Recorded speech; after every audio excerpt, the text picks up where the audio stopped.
Okay, I'm finally going to react to that ballsack incident.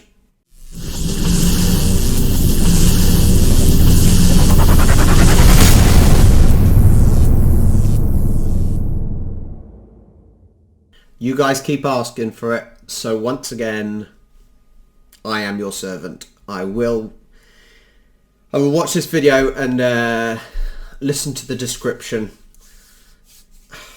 It's probably not going to be pleasant.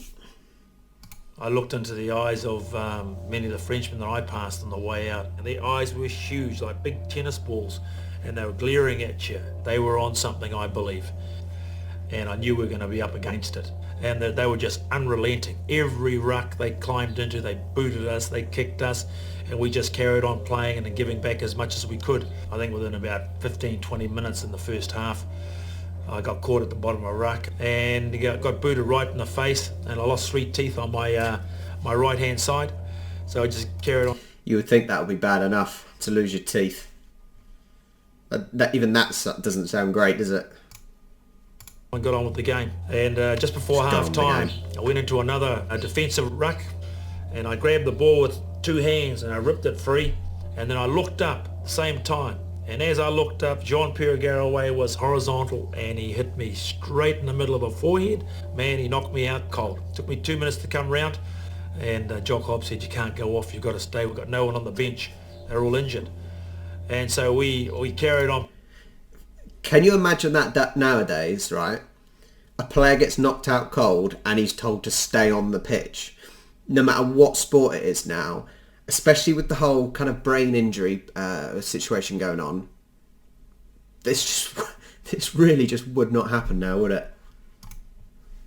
Playing, and then about 10 minutes into the second half, I went down over Daniel De Broca and ripped the ball off him, and as I stood up, Daniel kicked me right in the nuts. Man, did it bloody hurt. So I was cringing there for a little while, and sat down on the ground to try and get my breath back, and chucked a bit of water down there. And I thought nothing of it. It's a bit of water I carried down on playing, and the All Black changing room is very, very morbid, very, very quiet after a loss. And this is the first loss that I'd experienced in the All Black jersey.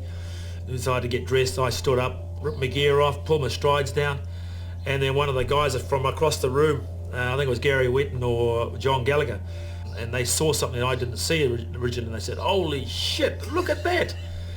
One of my testicles had been ripped right out of the scrotum, and it was hanging between my legs, and gee, there was blood, and there was bits of fat tissue down all over the place, and went at it. See, this is partly why I didn't want to watch this video, guys.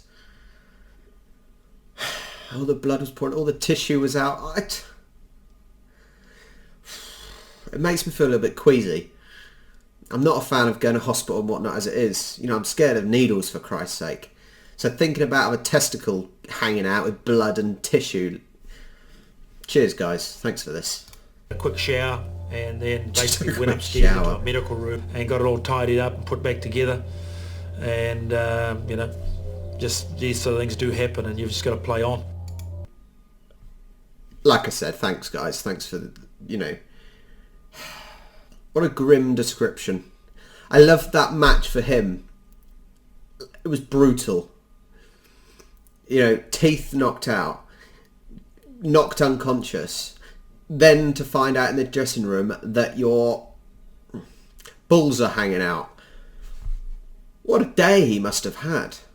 Unbelievable. But at the end, things like this happen and you must play on.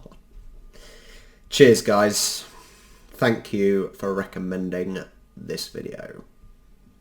If you like though, make sure you subscribe, and I'll see you next time.